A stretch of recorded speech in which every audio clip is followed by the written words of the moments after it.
You said letting KD. Well, I don't think they had any control over, the KD situation.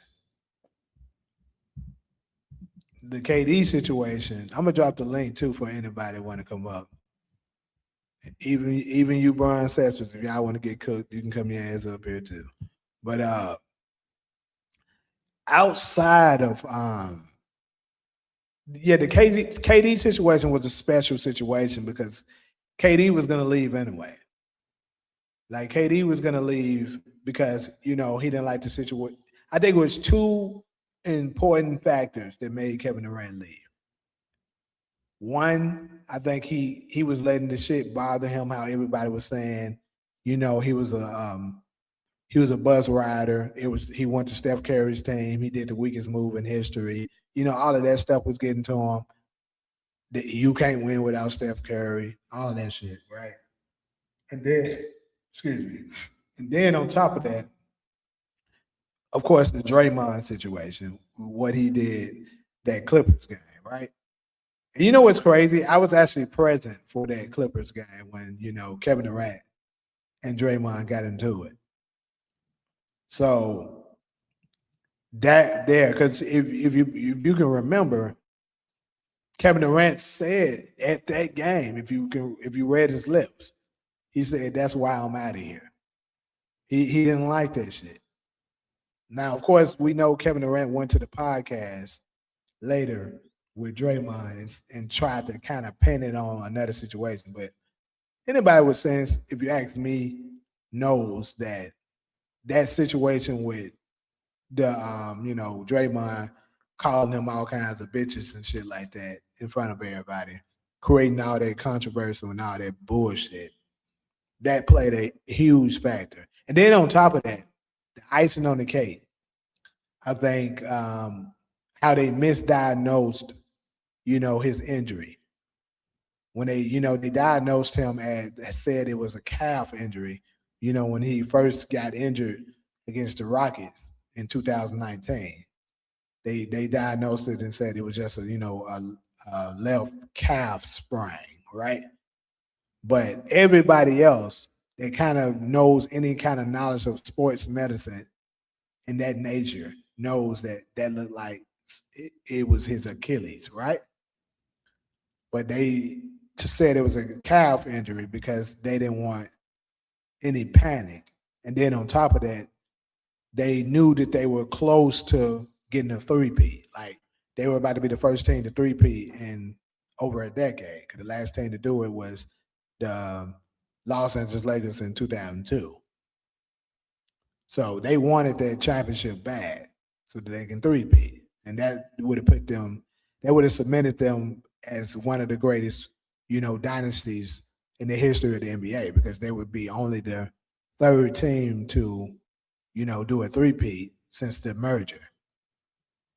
But unfortunately, we all know it didn't fall out that way. But, we know Kevin Durant ended up trying to return game 5. He played for I'm trying to remember, did he get injured the first quarter or was it the second quarter? All I know is I think it was the first quarter. He ended up scoring like 12 points. Then he tried to do a little bit of too much in dribbling. And then it popped on him. And that's when everybody was like, God damn, And the thing is, there's no way that it's your job to, look at his body, look at his ankle and tell like, yeah, bro, that's his Achilles. They knew. They just took a risk on it. See, that's different from the Tyler Hansbrough. I mean, I said Tyler Hansbrough. Tyrese Halliburton situation. Like, Tyrese Halliburton knew the risk when he went out in the NBA Finals and tried to, go ahead and go to win the title. He knew the risk, but he said, I'm willing to take that. And unfortunately, it didn't work out for him either. But see, that's different from the Warriors organization who basically lied to them, lied to Kevin Durant, said, hey, it's your calf, it's not that bad. And I remember them saying that, it can't get any worse. but obviously it did. He popped his Achilles and he was out. He basically was robbed in the entire season because of it. So I think that also played a very important factor of him leaving. But then, of course, we get to the Jordan Poole situation. Draymond punched his lights out. Everybody sees it. And then the organization decides to get rid of Jordan Poole ultimately instead of Draymond. Now, Draymond obviously was a very important piece to the franchise, the dynasty that they built, won 4 championships. But come on, bro. Jordan Poole was a legit 20 something plus points per game scorer. And they decided to get rid of him. And then on top of that, Jordan Poole is what, 24, 25 at the most? And at the time, he was like, what, 22 maybe, 23. So they chose Draymond over a younger player that could have been possibly the future because, like, dude was looking tough at one point. And then, they tried to start the season to play through it, but clearly they weren't the same team. So they ultimately decided to trade Jordan Poole. Then on top of that, it's who they traded him for. Like maybe they were trying to get the expiring contract with Chris Paul, but I think that was stupid. You got an agent Chris Paul for Jordan Poole. Like, bro, you should have won harder to find a better suitable player that you should have got another young piece back. That's what they should have done. They can kind of build around. But they did what they did. That was another very terrible play. And then on top of that, now you done lost Klay Thompson. Now, was Klay Thompson a shell of himself, sort of? Yes. I mean, let's just be real. He was a shell of himself. But, I mean, I kind of think that one was a little bit inevitable. Like, I don't think they could have avoided the Klay Thompson situation because I think Klay didn't want to accept less money. If I'm not mistaken, I think he didn't.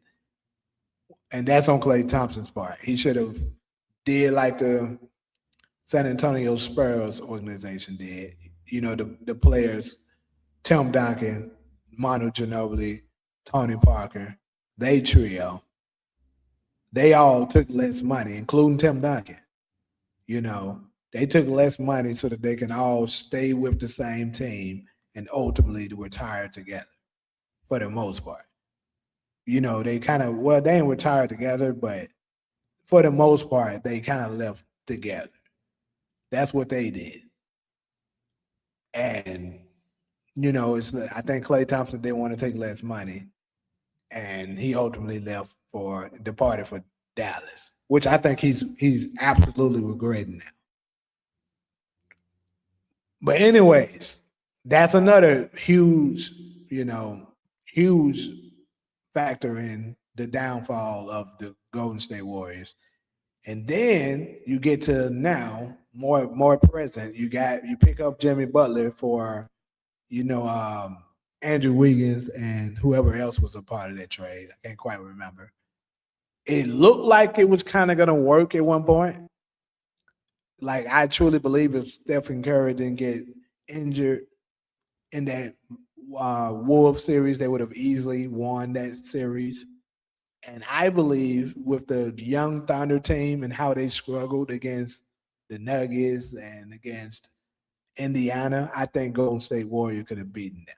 I truly believe they could have. And I do believe they would have beaten Indiana in the NBA Finals. I think if Steph Curry didn't get injured last year, Steph Curry is sitting on ring number 5, being the defending champions. But unfortunately, he did get injured, and now we got Jimmy Butler with a season-ending injury, a huge blow to their organization now. And they fucked now. Like, look how much money that nigga worth. They trying to trade him, but it's gonna be kind of hard to trade a 36-year-old worth that much, that you owe that much money to. Like I've been saying, I said this on the last live, the only grace that the Warriors get is that I believe Jimmy Butler is on his last year. So certain teams will take an expiring contract in order to clear up cap space. They'll do that.